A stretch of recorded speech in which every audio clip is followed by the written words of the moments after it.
Yasonites, once again, welcome to Yaso Multimedia Ministry.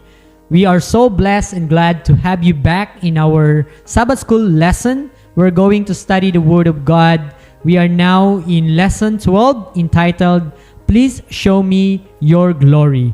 Today, we are going to dive deeply to the lesson, but I'm not alone here. Together with me, they are going to introduce their name.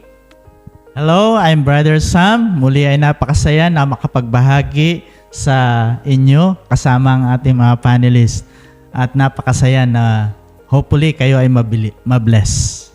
Good day, Yasonites. Once again, this is Brother Alvin Istanyol. And thank you for tuning with us this night. And thank you for bearing with us as we discuss this lesson topic. Yes, indeed. We are going to be blessed by the reading of the Word. But before that, we would like to begin our lesson by the Word of God through prayer. May I request Brother Alvin to pray for us?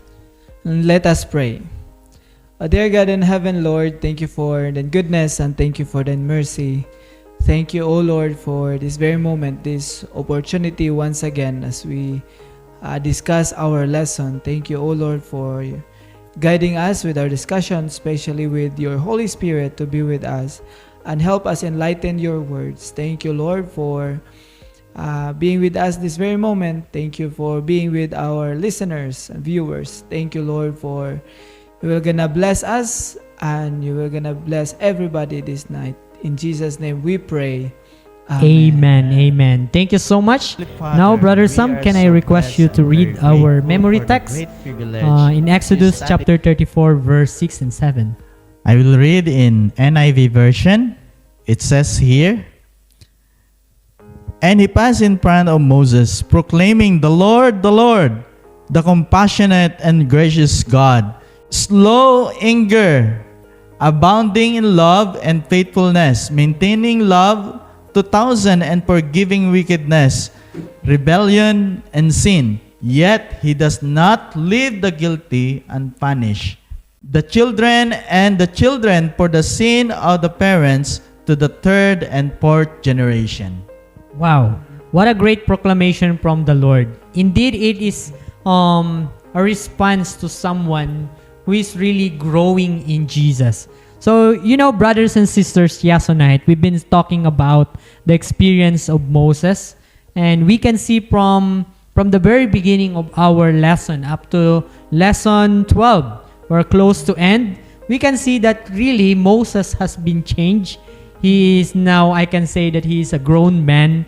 And his life is actually changing, right? So, not only his life, but even his character. From a hot-tempered person, now he's becoming slow to anger too. He also became an intercessor for the Israelites. So today, this lesson, our lesson, we are going to search what makes Moses change and what happened to his character, why he changed, and what is the secret. Probably, maybe we are also wondering, how can we attain such kind of development in the spiritual and his character? And we would like to begin with Exodus chapter 33, Brother Alben, chapter 33, verse 7 and 8. And we would like to notice something very important that Moses did, that maybe it's a prerequisite of what we're going to study this today. Okay, Exodus chapter 33 verses 7 and 8, and it says, And Moses took the tabernacle and pitched it without the camp, afar from the camp, and called it the tabernacle of the congregation. And it came to pass that everyone which sought the Lord went out unto the tabernacle of the congregation, which was without the camp. 8. And it came to pass, when Moses went out unto the tabernacle, that all the people rose up and stood every man at his tent door, and looked at Moses until he was gone into the tabernacle. Okay. Gentlemen, can you say something about this tent of the meeting or tabernacle of the congregation? Is it the same with what God instructed Moses to build in Exodus chapter 25, verse 8, the build me a sanctuary. Is it the same with the sanctuary, or what can you say about this tent of the meeting? It talks about the tent of the meeting is about a meeting place of Moses together with God, and this is the place where Moses received instruction from God daily, and also this is the place where God and Moses are talking with. So before, or there are some instances that Moses is going into the Mount Sinai just to talk with God, but Moses in these particular verses that he pitched a tabernacle afar from the camp. It's outside the camp of the Israelites. That's interesting, right? Yes, and this camp at tent meeting, there's a difference, slightly different, especially with the activities from the tabernacle that God is talking about for Moses to be built, especially in Exodus 25. Brother Sam, can you say something?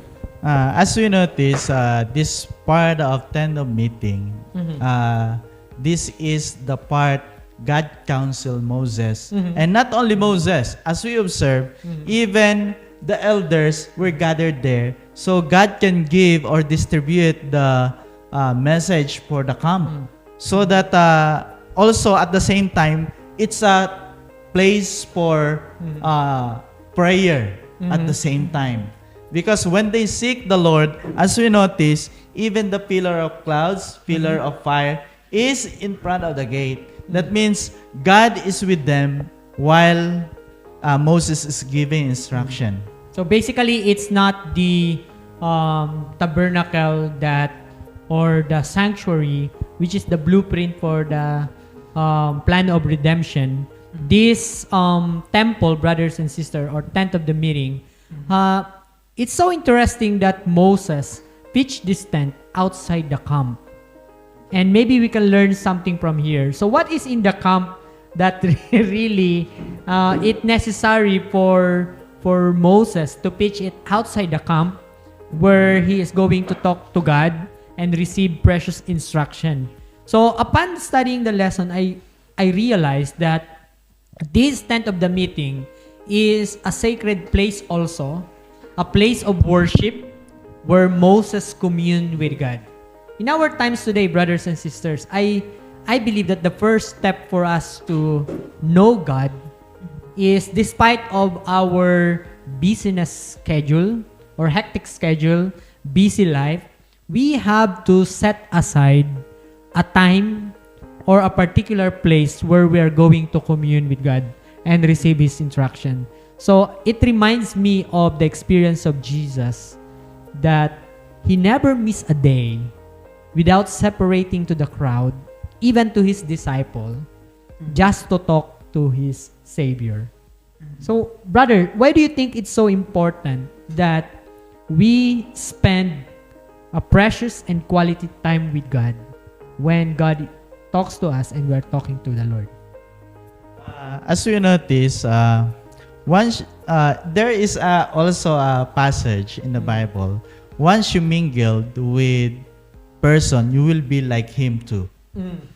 That means when you mingle with God every day in your life and seek guidance, that means you are trying to put your not really standard, but also like you wanted to be like him at the same time. But we are not the one who is transforming, but God is the one who is transforming. That means once we commune, there is blessing, there is transformation, there is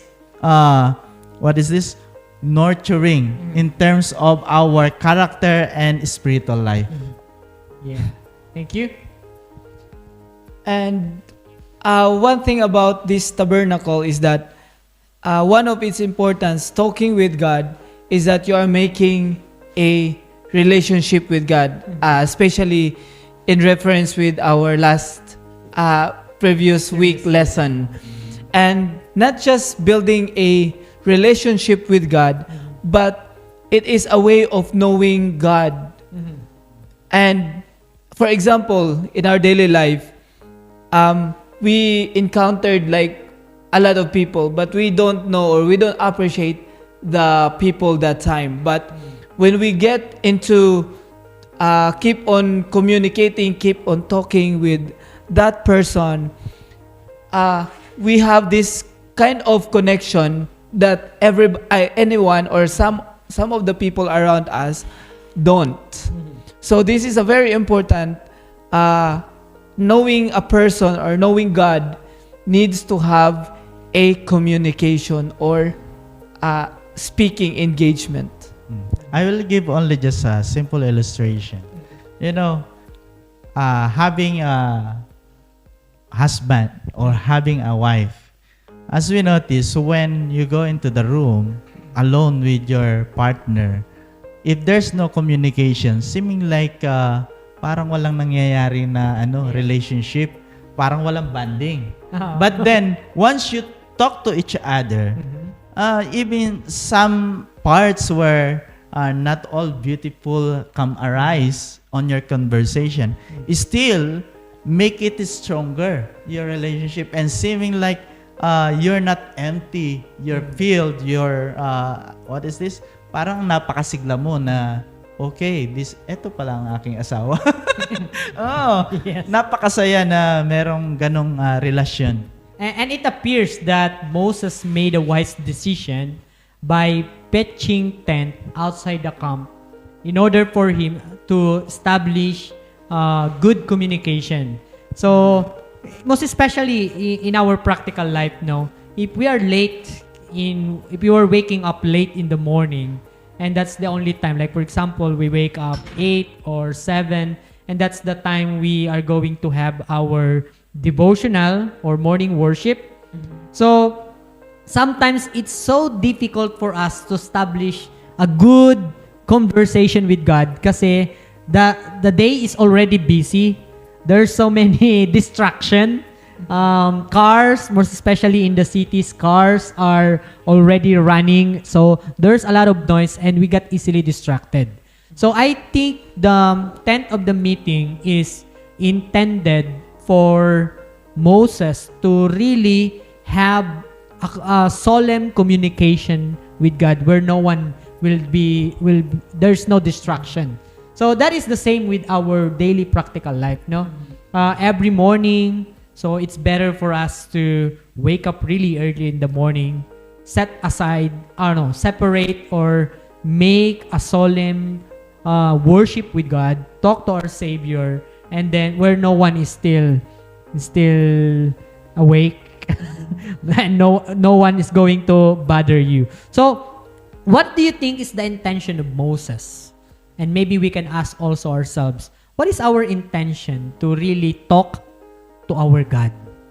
Because there are times that we are only coming to God because we have a problem. Lord, we don't have rice. Lord, we don't have tuition. Lord, may mga sakit sa family. But in this case, what do you think is Moses' really intention of separating from the crowd and really having good conversation with God? What is the motivation that maybe our viewers can learn today that, that's the good motivation and I will adopt it? Yeah. Brother Sam. As you notice, with the crowd people seeking you all the time with regards on what they will do.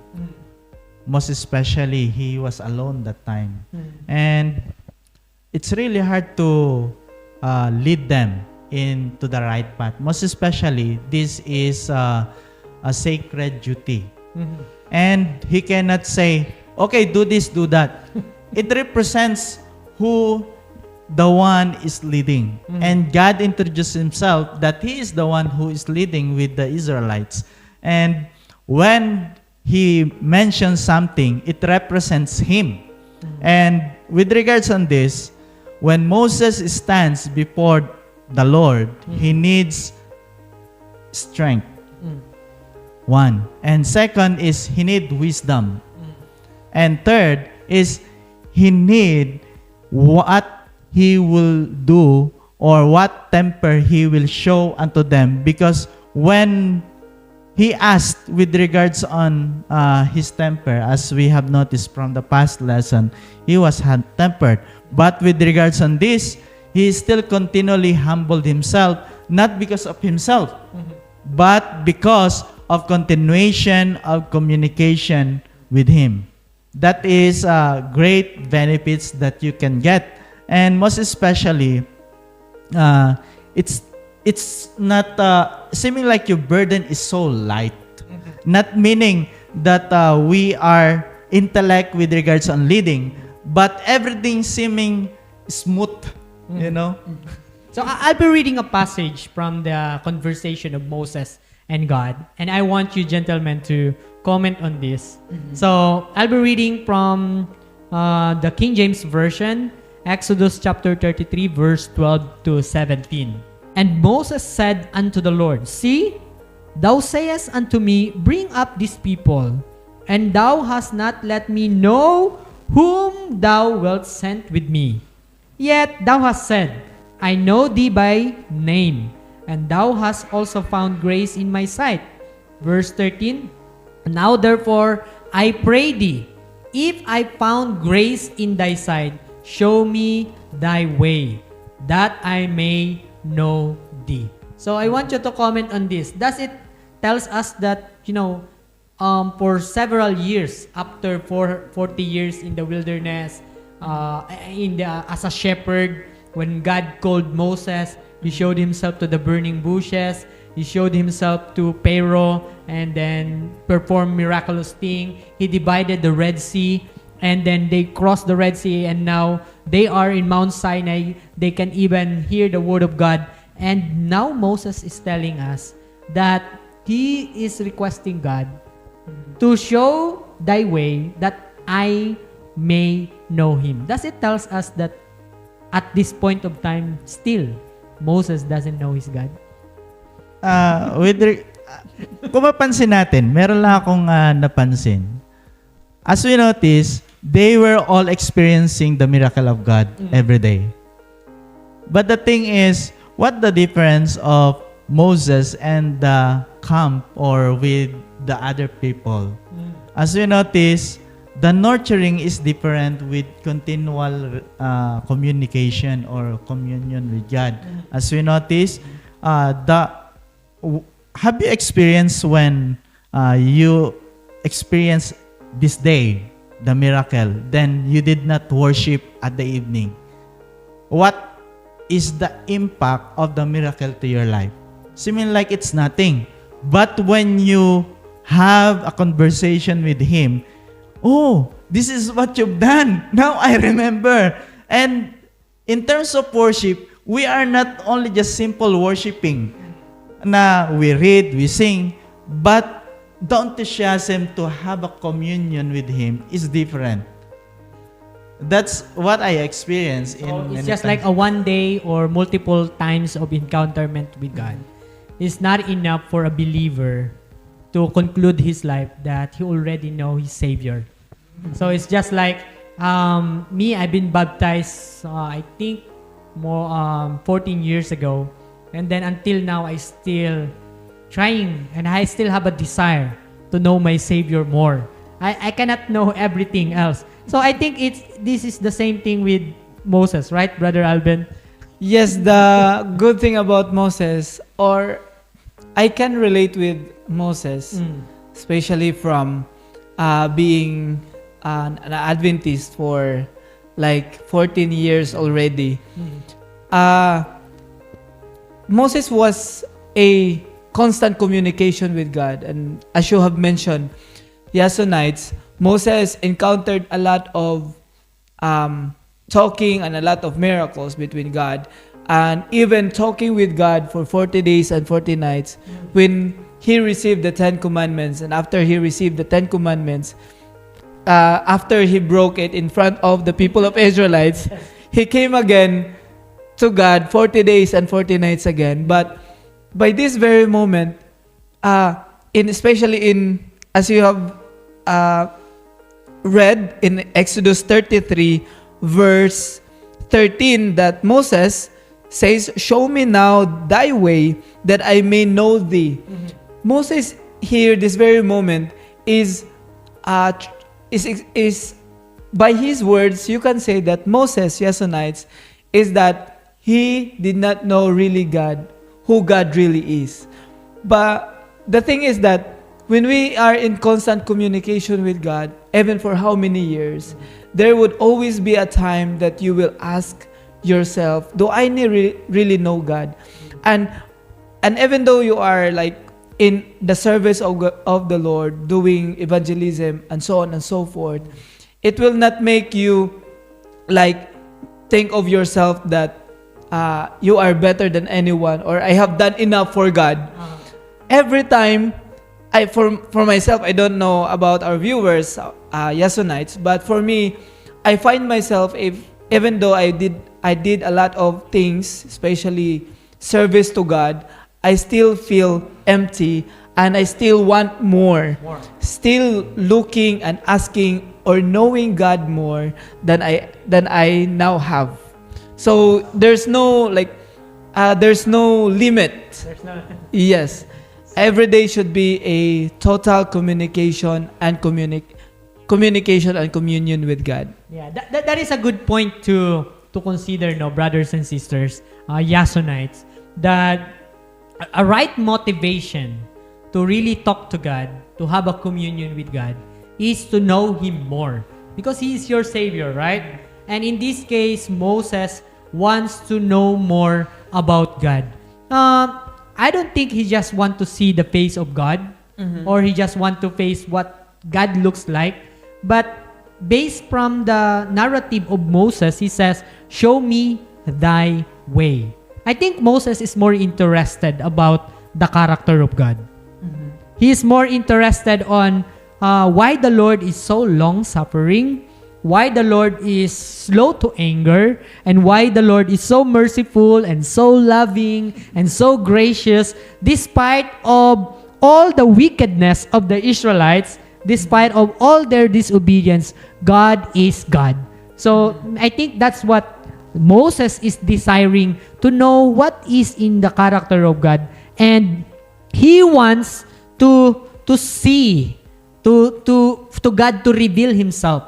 So I think the desire of Moses should be also our desire for each and every single day. That every time we come to worship, we are not there to flex our mental or our understanding about the scripture. We're not there to flex our talent, but we are there to know more about the character of God.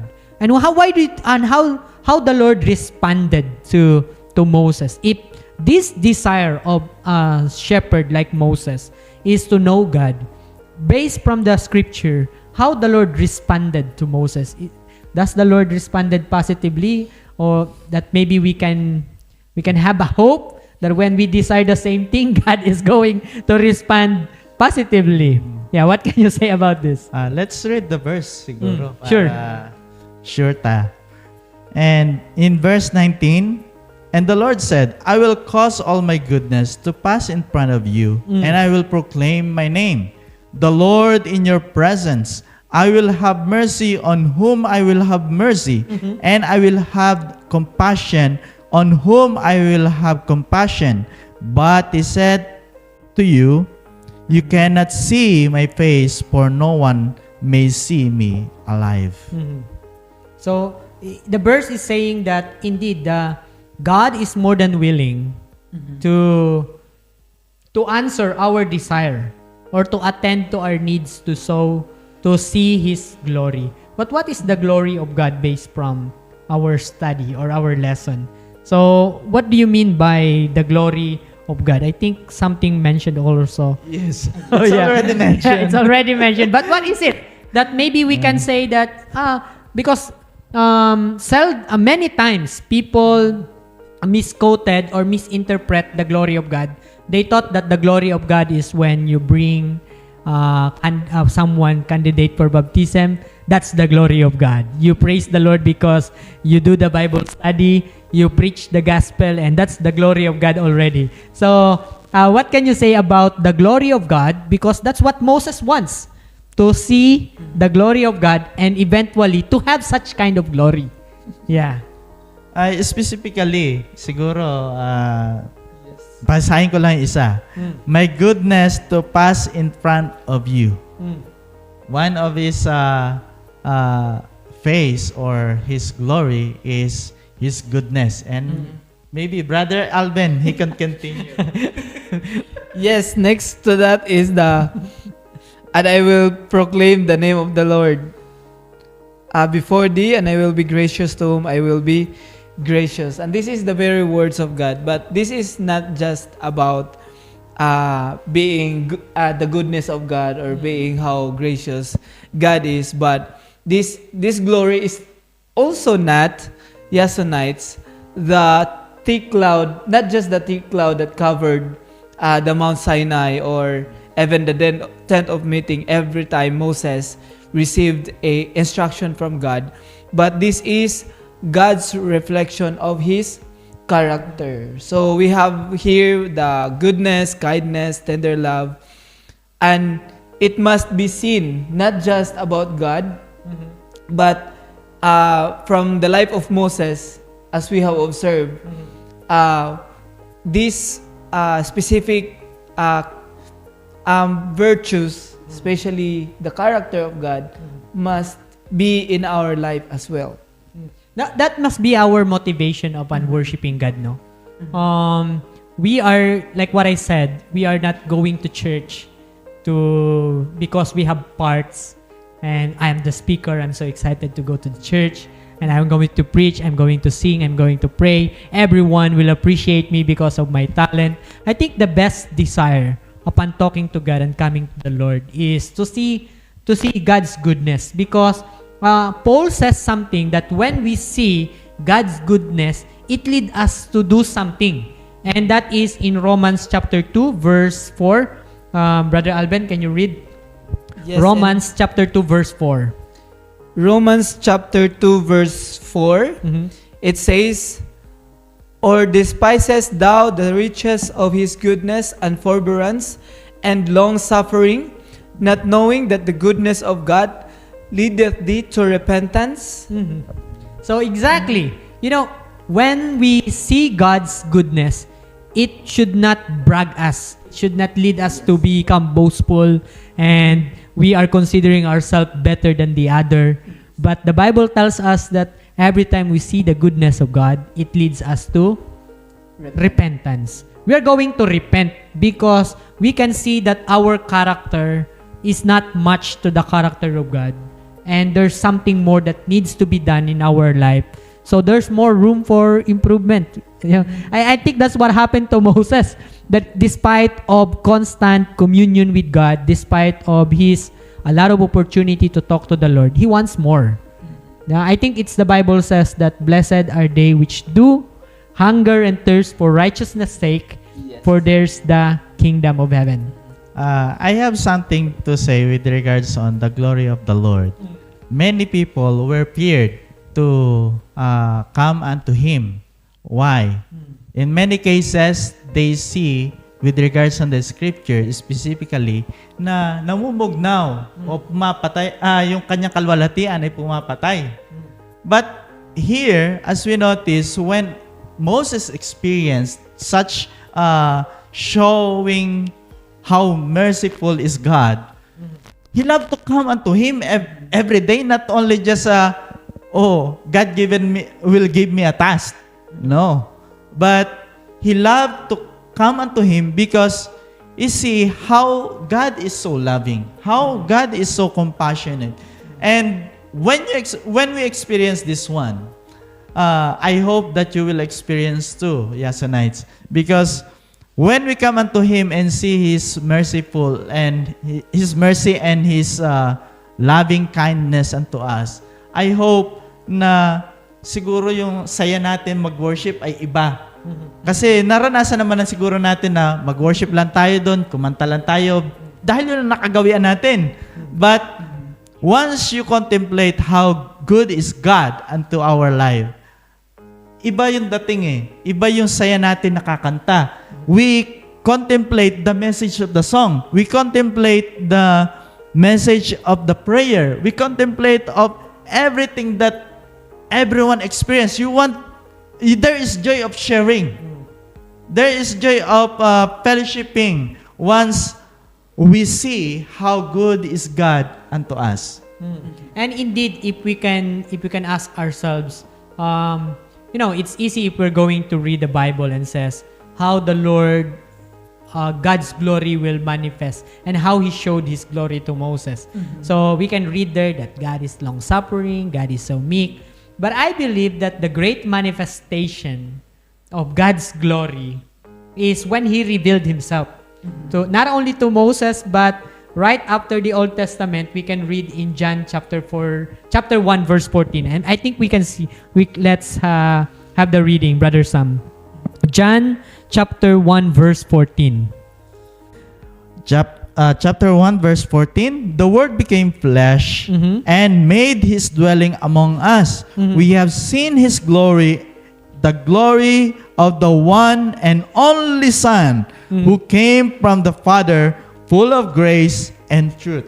So I think that's the great manifestation of God's glory. He showed to human race, brothers and sisters, how to become a humble person, how to live a life of a sinless life, how He deal with the beggar, how He deal with the sinners, how He even eat with the tax collector and deal with the hypocrite people. So we can see here that Jesus did not sin, but He manifested a character that is reflecting God's glory. So I believe that when we are still wondering, every time we wonder about God's glory, just look upon Jesus.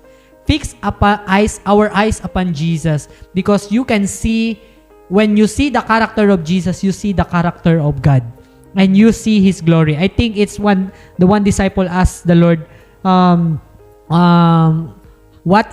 the Father looks like, and Jesus answered, anyone who sees me sees the Father, because I and my Father are one. So in a way that His Father's character is also the character of Him. And I think that's what God showed and revealed to Moses. Many times Moses, from the very beginning when God called Moses, his response is he's so reluctant and he has a lot of alibis, but God is so patient with Moses. When Moses cannot hold his temper and he struck the stone, God showed His mercy unto him, and God showed His grace. So I believe God revealed Himself to Moses, and God is also willing to reveal His goodness to each one of us, even you, brothers and sisters out there. Just like what Moses, make a commitment to meet your Savior early in the morning or in what time of the day, and have a desire to see God's glory, and God is going to reveal His character to you. So, but it's not enough to see the character of God. Brother Alben, you mentioned that it's not only that we are being blessed by the glory of God, but it should be also reflect in our action, and other people will be blessed in us. Yeah, Brother Sam. Yes, with regards on the verse, let's read in Ephesians chapter 5, verse 8. For you were once darkness, but now you are light in the world. Live as children of light. As we notice, glory is significance of light. Now we are the light bearers. We are called from darkness, and now we are called as light bearers. That means the character of God should reflect unto us. And how do we know that we are reflecting God's light unto others if we are not seeing who God is in our life? It's a great point na we should see what others seeing in us. We might reflecting not the light, but the opposite one. That's why we should be careful. And we can see only when we face the Lord. That is very important. We have to commune with Him so that we may see if we are reflecting. Because once we are facing the Lord, we see only just sin that we are committing. But after the communion, God is transforming us into a new person. Yeah, that's the best thing about the story of Moses now. Kasi when Moses make a decision to see the glory of God in a deeper sense, he is not worried about reflecting its glory. He is not worried about how am I going to show this kind of character to the Israelites. So I think it's automatically comes out to Moses. And let's see the narrative in Exodus chapter 34 verse 29. It says here,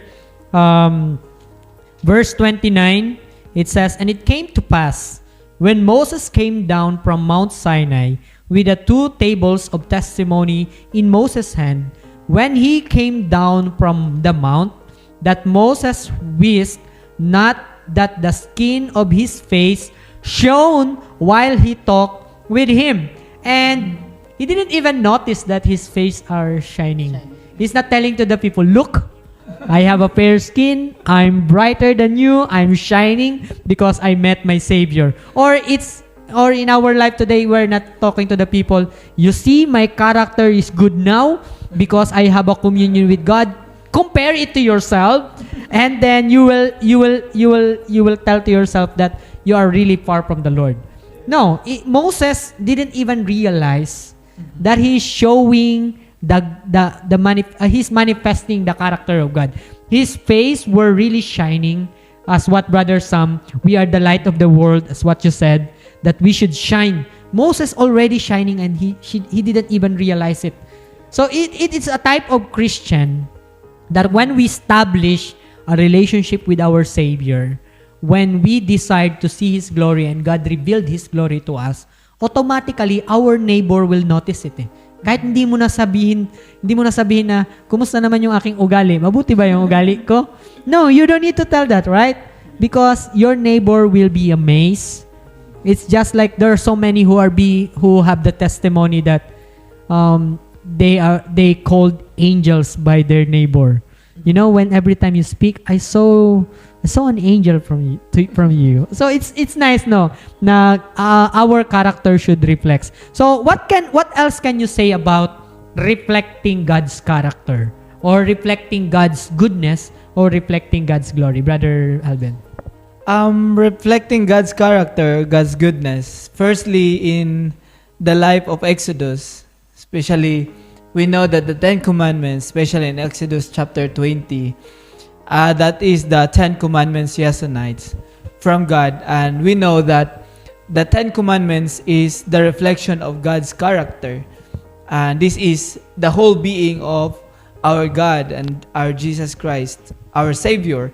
But it mentioned also in the Galatians 5:22 and 23 that the fruit of the Holy Spirit is joy, peace, forbearance, kindness, goodness, faithfulness, gentleness, and self-control.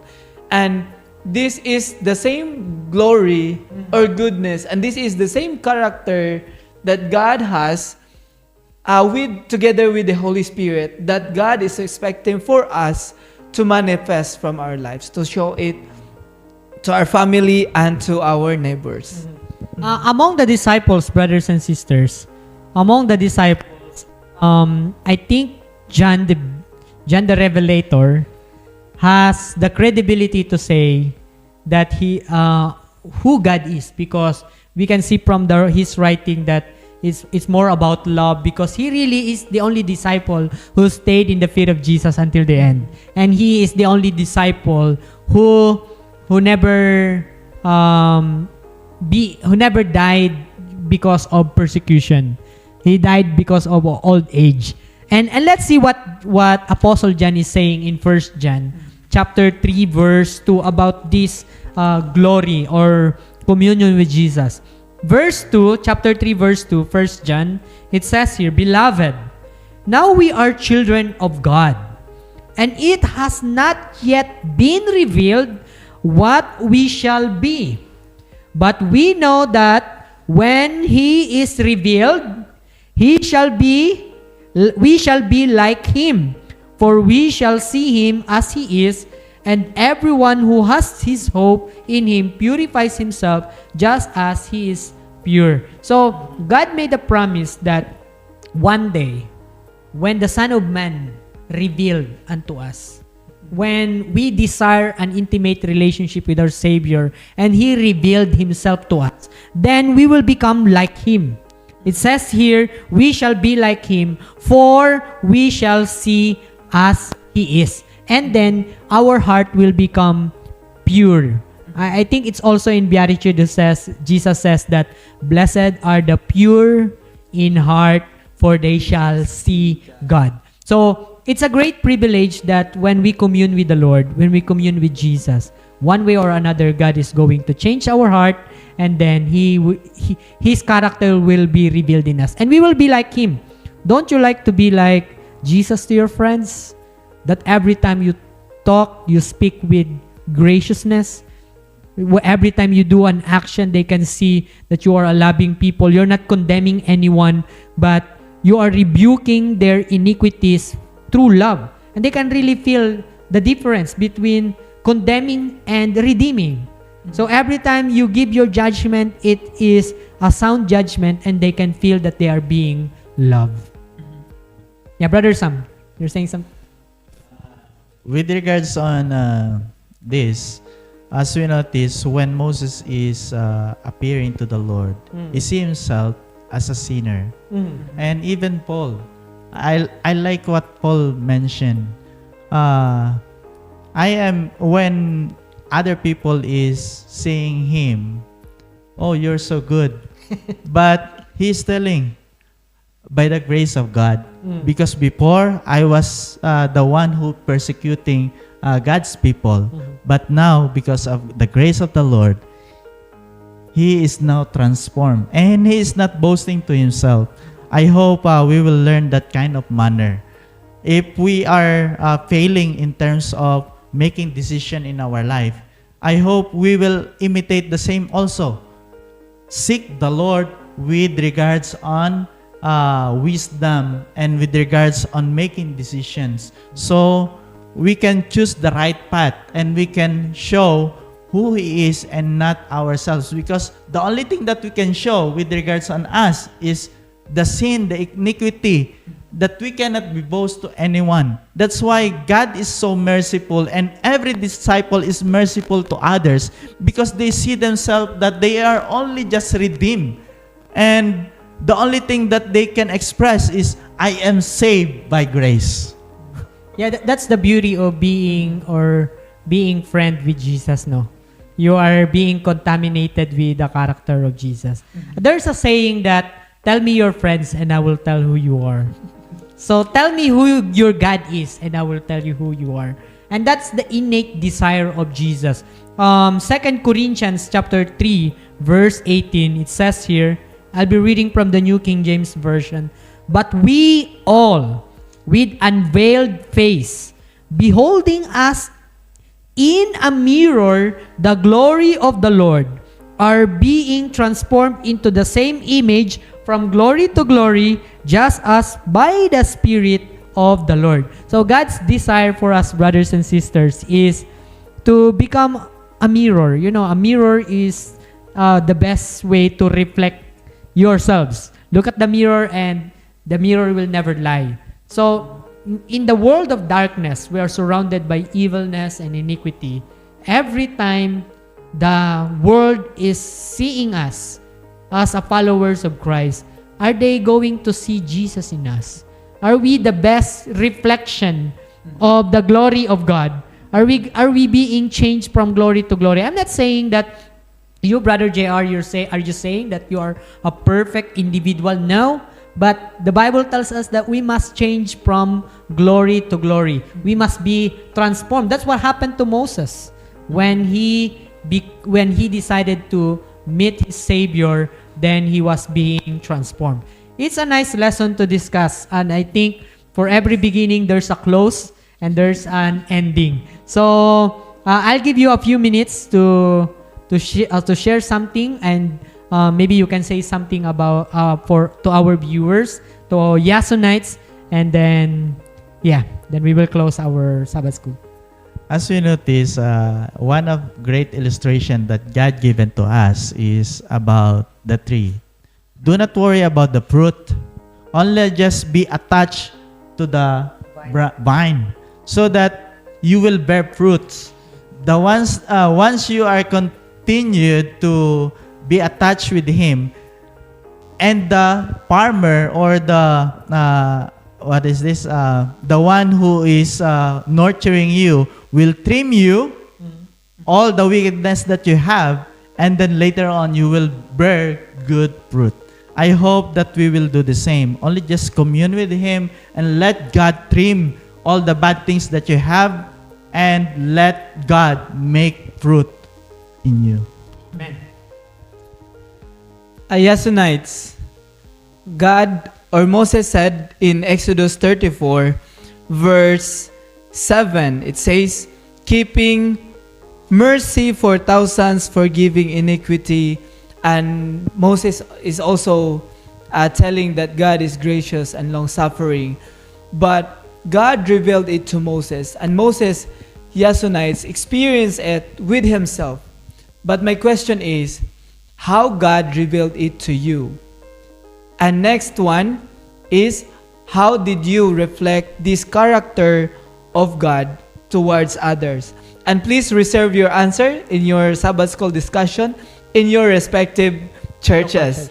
And before I end, please like and share to our Yaso Multimedia Ministry, and I hope you enjoy the discussion this evening.